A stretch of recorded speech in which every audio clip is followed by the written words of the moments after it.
Wajil lanjar itu identik dengan kebaya hitam. Kadang ada corak putihnya, kadang ada corak putihnya, kadang ada corak putihnya. Tidak memakai rambut kunjung, tidak rambutnya mana klemprak, ayo mana kayak sinden apa ya. Ini ngono mah kotak. Ini kira musikan itu. Ayo Om, ayo. Dan memang dia sering menawarkan ayo. Dan memberikan suatu kunci pada saya. Assalamualaikum warahmatullahi wabarakatuh. Salam Rahayu. Apa kabar seluruh Bromit? Kembali lagi di SMM Pantura Podcast bersama saya Robi Panca dalam segmen Bromit Ngrom Yahmed ini.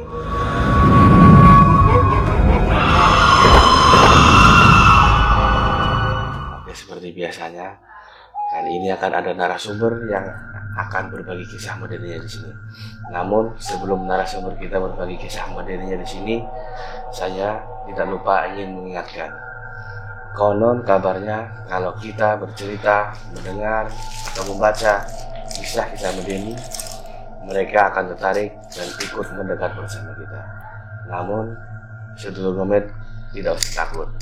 Selagi kita tidak mengganggu mereka, mereka tidak akan mengganggu kita. Oke, sedulur Bromit, langsung saja kita sapa narasumber kita kali ini, Bapak Hadi. Bapak Hadi, apa kabar Pak? Alhamdulillah sehat walafiat, sehat jasmani, sehat rohani. Ya, kali ini ada yang beda ya Pak. Kalau biasa kita ada di studio, sekarang ini kita berada di rumah Bapak Hadi. Ya, alhamdulillah.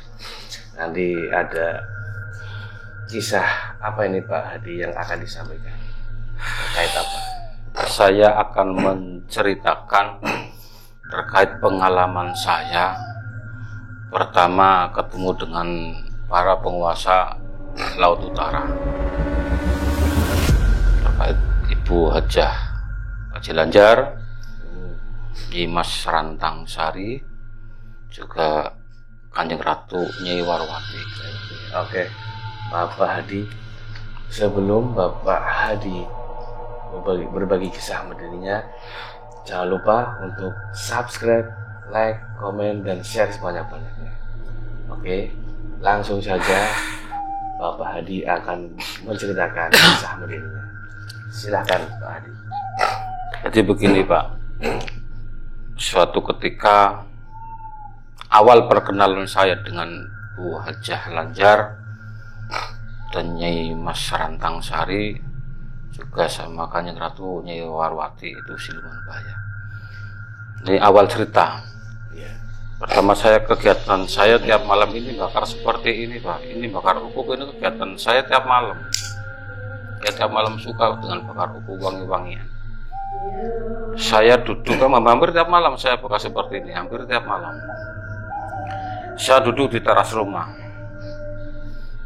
merenung batin saya, dan saya ngucap, apa betul ada pusaka, ada ageman yang dicari-cari manusia yang namanya rantai babi? Itu awal sejarahnya seperti itu. Terus di saat saya merenung bakar ini sampai tiga lencer, nggak taunya ada sosok berdiri depan saya. Itu menawarkan apa yang saya ucapkan dalam batin saya. Kamu manusia kepengen ini. Itu bilang begitu. Terus saya bilang, loh, kenapa panjenengan datang kok tidak memberikan isyarat, tidak memberikan salam? Ya, manusia kan tempatnya serakah. Makanya saya datang ke manusia pun tidak mau memakai salam, tidak memakai ucapan santun saya.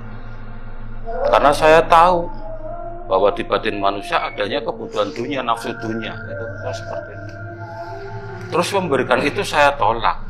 Karena saya tolak, dia ngomong, manusia itu nggak tahu bahwa barang ini tidak bisa untuk mengambil uang. Seperti itu. Yang bisa mencairkan uang untuk kebutuhan manusia ini di dalamnya ini, bukan ininya. Terus berilah satu pusaka itu. berjalannya waktu, betul apa kata beliau, memang manusia itu butuhnya, kebutuhan dunia, keserakahan. Seperti itu. Lah di saat itu, saya ngomong sama beliau, saya tidak butuh ini, tapi saya butuh dunia. Dia marah. Saya ngomong apa? Ya kan manusia itu butuh dunia. Akhirnya saya ngomong sama beliau, tolong datangkan manusia yang bisa membeli ini dengan uang nyata. Saya bilang kayak begitu. Panggilkan orang suruh ke sini. Ternyata berjalannya waktu hampir 1 minggu tidak ada yang datang. Nggak taunya malam-malam saya duduk di teras depan rumah saya. Ada sosok hitam, pakai kebaya hitam, datang. Ngomong sama saya, jujur hak ngomong saya, mata saya melihat saya ngomong. Yang punya uang miliaran itu orang saya, yang punya duit miliaran itu tamu saya. Terus saya bilang, panjenengan siapa? Terus dia ngaku, saya penguasa Laut Telor. Siapa? Saya Kanjeng Ratu Dewi Lanjar. Itu awal perkenalan saya dengan beliau. Kalau yang awal tadi itu siapa, Pak? Kanjeng Ratu Trijula Celeng. Trijula Celeng. Iya. Kanjeng Ratu Trijula Celeng yang punya pusaka ageman rantai babi itu. Tapi memang Pak Hadi sendiri tidak bermaksud mengundang beliau. Tidak sama sekali tidak ada maksud untuk komunikasi dengan beliau. Hanya batin saya kerentuk. Apa ada singarane rantai babi? Ternyata emang ada. Itu sekitar tahun berapa itu, Pak? Yang baru kisaran 3 bulanan. Baru kemarin. Nah itu awal perkenalan saya dengan beliau, Kanjeng Ratu Dewi Lanjar. Ngampurane Kanjeng Ratu, aku pancerita wae panjenengan. Lah disitulah saya komunikasi alal hak sampai beliau ngomong sama saya. Ini cerita nyata, bukan cerita bohongan. Bagi yang ahli hikmah mungkin tahu. Beliau mengatakan bahwa dong enyong demen mari sampeyan. Ngo sampean panjaluk dunia sapira kayak kowe makhluk kayak kan. Aku takon maning. Kowe dunia ku ana embel-embel apa laka? Kanggo panjenengan laka embel-embel. Tetep tak tolak karena kowe dudu dunia murni. Itulah perjalanan awal-awal saya kenal sama beliau. Terus saya tanya, panjenengan kowe sampai jadi penguasa Laut Telor wilayah wetan, kowe sejarah keprimen. Saya sudah cerita bahwa saya dulu itu orang-orang desa, anak desa sing didemeni dening Raden pada zamannya, didemeni dan Raden pada zamannya. Terus dheweke ora gelem karena dheweke wis ana pinangan karo wong desa. Karena zaman dulu Raden kowe punya kekuasaan, maksa dengan beliau tidak mau, beliau kabur. Seperti itu. Beliau kabur, terus sampai ke pesisir ada goa. Itu ceritanya beliau. Ada goa, dia ngumpet di goa itu. Terus di dalam goa itu ada seekor naga. Pengakuan beliau seperti itu. Naga itu ngomong sama beliau, "Nok ayo, sudah, kamu jangan keluar, cukup ngumpet di sini saja." Masyarakat kan pada kelangan, termasuk orang tua, ini anak di mana, ini anak di mana.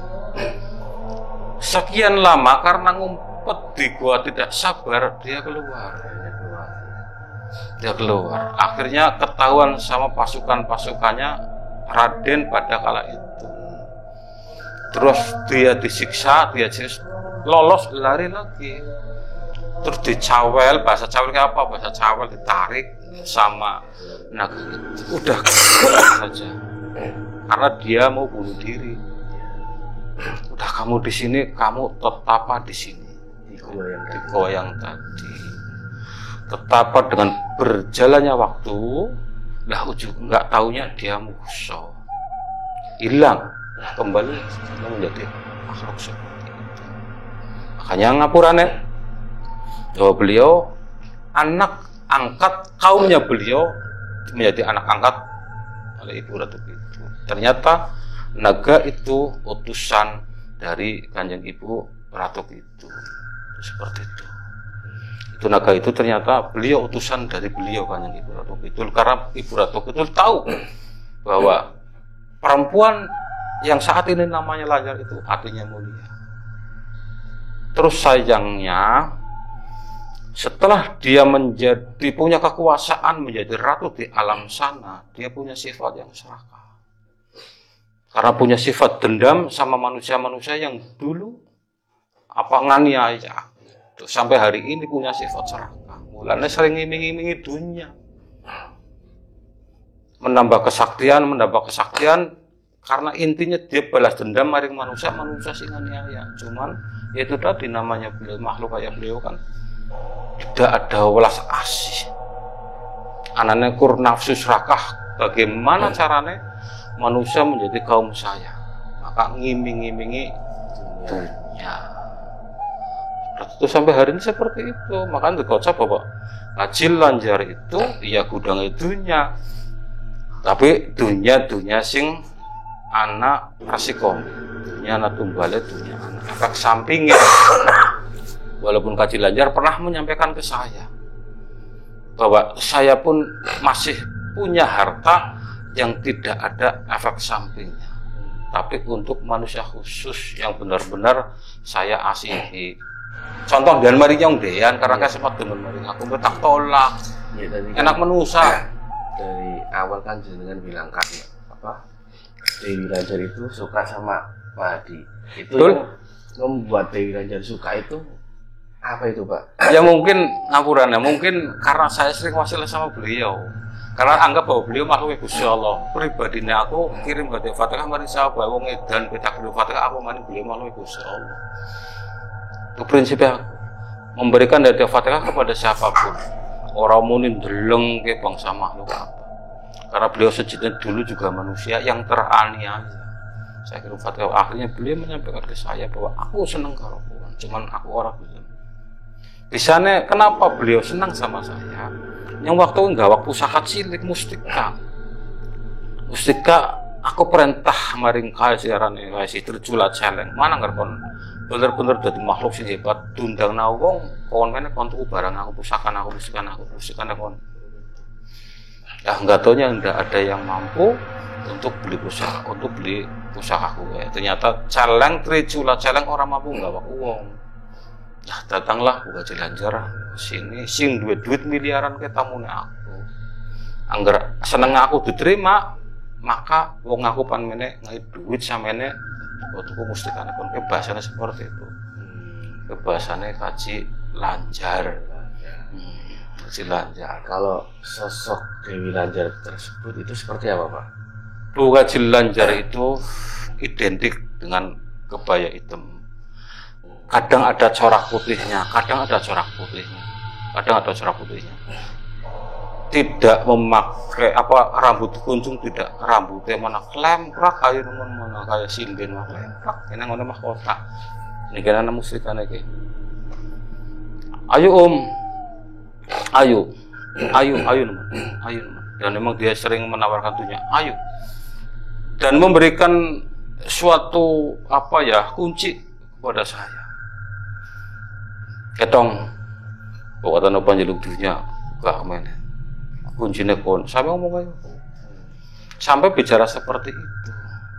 Cuman ya yang manusia memang betul hubungannya terkait dengan itu, cuman ya aja yang anak resikone Haji Lanjar memberikan harta sabutnya manusia yang anak telu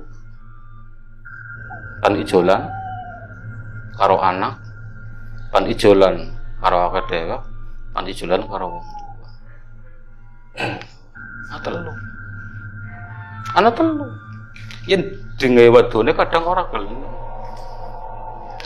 Kowe butuhan dunia manusia kono ana kabeh. Nawani nang beliau ke nawani. Lah papate ki ulas asih kae sing laka efek apa-apa tidak tukar dengan nyawane awak dewek, nyawane anak atau nyawane orang tua. Ada 4. Dan itu memang beliau janji seperti itu. Tapi ya ada yang barang kayak aku. Ya, Pak. Pak Hadi kan katanya tadi dikasih kunci ya Pak. Pengalaman Pak Hadi sendiri ada nggak Pak Hadi menggunakan kunci itu untuk orang lain bisa melakukan pesugihan ke Dewi Lanjak? Sekedar cerita ya Om. Sekedar aku cerita, bukan berarti aku kan ngundang-undang kongke meneki luru pesugihan ngaku kemarin Dewi Lanjak. Tidak seperti itu. Suatu ketika saya pernah ada tamu seperti itu. Nggak usah disebutkan namanya siapa, alamat teman ada. Orang datang ke sini bicara ngalor ngidulnya dan ujuk-ujuk cerita terkait dengan pesugihan. Saya bilang, kamu punya utang berapa? Saya punya utang sekian ratus juta. Terus mau gimana? Saya nekat, niat nak begitu. Apapun resiko saya tanggung. Beliau ngucap apapun resiko saya tanggung. Bu Haji Lanyar sudah duduk di samping beliau. Iya. Maka ucapan tamu saya itu disaksikan oleh beliau karena beliau duduk di sampingnya. Tapi kan tamu saya tidak tahu. Oke, kalau begitu saya tak suruh puasa itu. Udah kamu puasa 7 hari. Puasa lah di rumah saya ini 7 hari. Kawan bingung bilang ketap-ketip ini dengan modal ini, modal hukum seperti ini. Terus malam 7 harinya tak bawa beliau ke laut.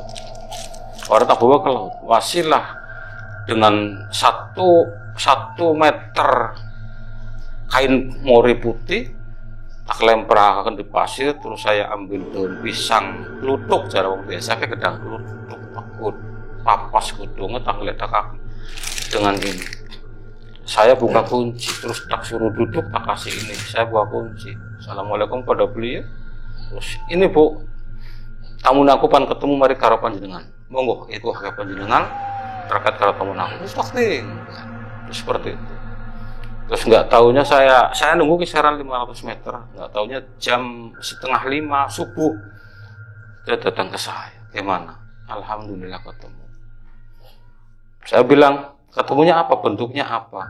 Bentuk masih hitam, tapi sudah ngomong sama saya, udah di rumah saja. Sampai rumah, terus malamnya ritual di rumah saya di sini. Tak suruh bakar ini, tak kasih kembang ini. Malamnya ketemu. Pengakuannya dia. Alhamdulillah saya sudah ketemu orang yang cantik banget. Ketemu dengan saya membawa ajudan, terus bawa 3 karung duit. Saya tahu nominalnya karena beliau ngomong sama saya. Ini nominalnya sekian untuk tamunya sampean. Jadi si tamu saya nggak bisa bohong. Tapi rahasia-rahasia itu saya tahu karena beliau ngomong sama saya. Nanti saya minta badannya beliau, nyawanya beliau, saya tahu. Akhirnya ya itu sampai hari ini beliau sudah menjadi orang kaya. Tapi kan sepeser pun saya tidak boleh makan uang itu karena itu uang tidak mungkin. Itu tadi ritualnya puasa seperti pada umumnya atau puasa tidak? Juga? Puasa bukannya 1 jam. 3:30 sahur, maghrib buka, terus sampai jam 7 sudah tidak boleh makan apa-apa. Terus selama 7 hari. Tapi orang nekat ya wani, puasa modal puasa 10 miliaran ya wani, cuman ya aja. Ya ini karena apa enggak jadi tumbal, karena kan jadi apa promusa ya, kan jadi apa kutak mah. Ibaratnya saya pernah ketemu dengan orang yang sudah meninggal, itu bukan berarti saya sombong. Saya pernah ketemu sama orang yang sudah meninggal, tapi meninggalnya itu karena dia melakukan pesugihan. Bu Haji Lanyar, saya pernah ditemukan. Bu Haji Lanyar bilang sama saya, "Tong, kowe wong ekon." Saya kenal betul. Dia minta tolong sama saya. Aku ditolongi, digoletna au-au.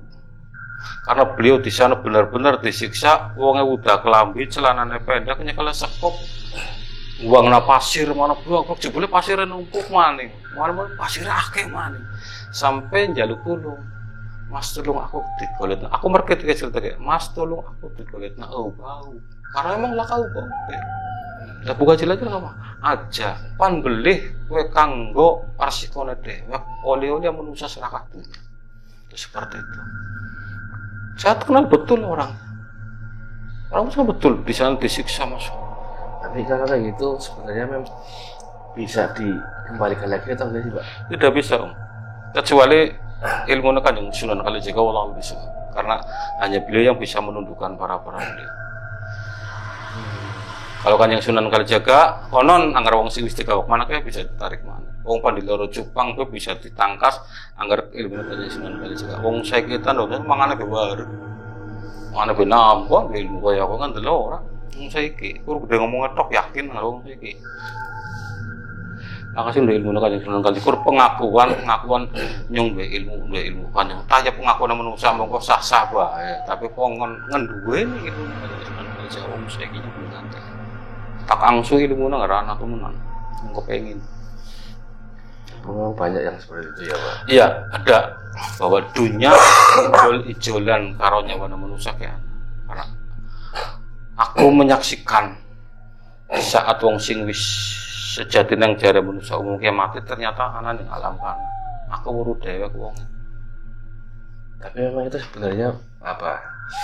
Meninggal seperti masyarakat umumnya atau enggak Pak? Maksudnya kan masyarakat umum kan sudah meninggal sudah. Kadang di sananya itu tuh apa? Kadang menjadi pitakonan manusia umum. Aku dewek menjadi pitakonan seperti itu. Sing bisa nyabut roe manusia kur malaikat Israil. Tok sarasar ya. Santri manusia umum sing ngerti kabeh bahwa sing bisa nyabut roe manusia kur malaikat Israil. Tapi kenapa setelah beliau meninggal di alam dunia kembali ke alam sana kok beliau ada di sana? Aku kadang seperti ini pitakonannya. Justru aku malah menjadi pertanyaan itu. Suatu ketika aku pernah takon maring seorang alim, seorang kiai. Pak Kiai, bener sing nyebut malaikat, sing nyebut roh manusia kayak malaikat Israil. Bener ya keterangan wis ana kabeh tugasé malaikat. Tapi bisane kae ngerti sing ana perjanjiane dunia karo bangsa kae umur rong tahun temenan. Seperti itu. Konon sejatinya itu yang dikubur itu papah pisang, konon seperti itu. Berarti memang orang Iya, konon yang ditanam itu papahnya daun pisang. Aku nyambung. Iya ya. Ritual ke sana jagongnya nganggo godong gedang. Aku nyambung seperti itu. Oh iya ya, nyambung. Berarti nyambung seperti itu. Kalau alam bisawab, tapi memang nyata kontrak 2 tahunnya rong tahun mati. Mau anaknya kon mati, kon gak waktunya ke balik anak kon mati. Ya nyata. Sebenarnya mana nggak seperti ini, Om. Ini jangan salah tafsir ya terkait dengan baju lancar. Komunikasi dengan beliau buka kunci dengan beliau kenapa dengan bacaan Assalamualaikum waalaikumsalam kirim hati Fatihah terus disuruh baca nganggo kalimat kul walau ahad Allahu samad. Kok sing dadi pitakonan aku. Ayo. Mulane manusia sing ora paham ke persepsine paling bongong paling atau nyembadan sesuatu bacaan kalimat itu. Di sana saya komunikasi dengan beliau selalu dengan ayat Quran. Bismillah kul huwallahu ahad Allahu samad sampai belakang. Itu seperti itu. Setiap saya komunikasi dengan beliau, saya baca Bakar Ukub ini, terus khusus kepada beliau baca surat Ikhlas 3 kali 4 kali sampai berapa kali beliau langsung turun. Karena hak selalu baca Assalamualaikum. Saya jawab Waalaikumsalam. Jadi semua tergantung manusianya. Jadi terkait bab dunia itu tergantung manusianya. Seperti itu.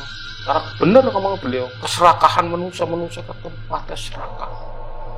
Padahal beliau sempat ngomong sama saya pun ada dunia yang tidak ada efek resiko apa-apa. Karena saya kebahasan kulon niku kepengin nitip awak. Kebahasane aku ke aslinya kepengin nitip awak kur manusia serakah. Pokoknya saya oleh dunia sing aku dunia kok ibadah. kanggo sedekah aja go jreng asli seperti itu. Mulane nganggone surat Al-Ikhlas walau ahad. Emang bahasane beliau emen manunggal. Bahasa seperti itu. Emen manunggal karo sing duwe jagat. Lho.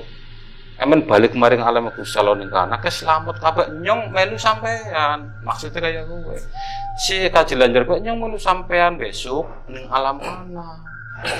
Karena sampean manusia makhluk sing sempurna kok jarane kana. Iya Pak Hadi. Ini kan tadi katanya biar bisa apalah sedekah ya. Intinya kenapa harus ada yang dikorbankan? Manusia yang jaluk sih. Tapi kalau tidak ada permintaan itu bisa. Lah, manusia kan jaluk sugi. Ya. Manusia yang jaluk tapi anggar dewe kayak ngenduweni welas asih marang manusia, maka dingai tanpa persyaratan. Oh iya. Tanpa dia minta. Iya.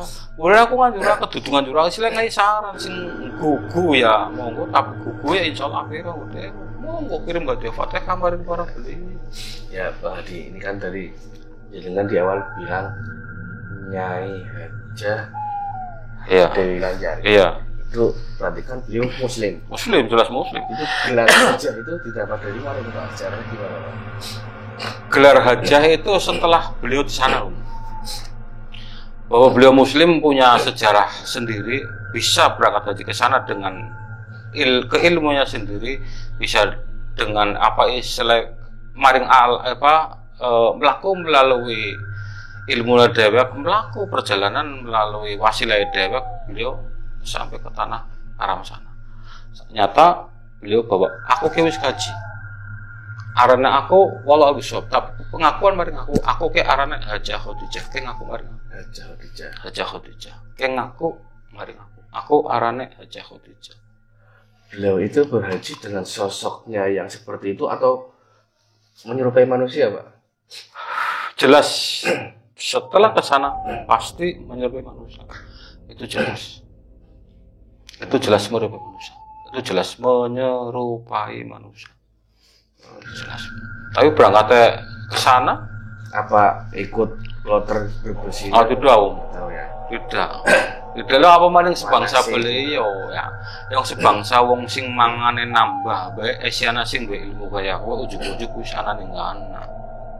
Wong sing mangane nambah kur wong kowe alim dia punya keilmuan sing luar biasa ujug-ujug wis tekan mau kajare dengan mau haji ketemu karo wong sing padha mau haji. Apa maning sebangsa beliau kan ya dia melaksanakan rukun. Iya, sama. Ya nyatanya nak berangkat haji sih. Dan assalamualaikum setiap ketemu, assalamualaikum setiap mau pulang, assalamualaikum. Apakah beliau itu sama seperti muslim lainnya seperti kita beribadah, sholat, puasa bulan Ramadan itu? Saya tidak berani cerita itu karena beliau belum pernah cerita kepada saya. Aku menceritakan itu apa adanya. Apa adanya sepengetahuan beliau cerita kepada saya bahwa saya muslim. Nyata dengan bentuk kemuslimannya nyata kemuslimanku menyampaikan salam uluk salam. Mereka memberikan selamat kepada manusia. Assalamualaikum, saya bilang selamat mari kawan kapan. Nah, jawab Waalaikumsalam. Seperti itu. Mereka kan dia muslim. Karena itu sih Pak, yang ini rada jauh lagi nih kalau di Widuri Pemalang itu siapa itu Pak? Ya saat masih satu rentetan dengan beliau, masih rentetan wilayahnya beliau. Hanya di situ ada makamnya wali Syekh Samsudin. Karena saya pun sering wasilah di sana. Di makam Syekh Samsudin saya sering wasilah di sana, Dan di sana yang ngampuran seorang wali itu mendudukan beliau. Itu hak saya nggak ngomong. Saya wasilah di Samsudin itu ya karena ketemu beliau. Tong nang cung silaturahim maring makam wali. Nggak aku anak negara. Seperti itu. Saya wasilah ke beliau bukan ketemu saya Samsudin malah ketemunya beliau. Ketemunya aku kaji Lanjar di makamnya Syekh Samsudin, tapi tidak di dalam makam, tapi di luar. Terus aku juga heran, aku di kokon mana wasilah nengkana, tele nengkana lah, setelah saya duduk di luar saya aku lah ketemu beliau. Assalamualaikum, aku beningin seperti itu. Kan beliau itu santrinya beliau. Sri Lanjar itu santrinya beliau, tundukannya Syekh Samsudin. Bukan berarti santri ngaji atau jelas tundukannya wali. Dan ngapura nih, setiap makhluk kayak Lanjar dan lain sama wali pasti seperti ini. Aku berani bersaksi, pasti kayak kemarin wali. Lanjar pun seperti ini kemarin Samsudin. Lanjar seperti ini, seperti itu nyata.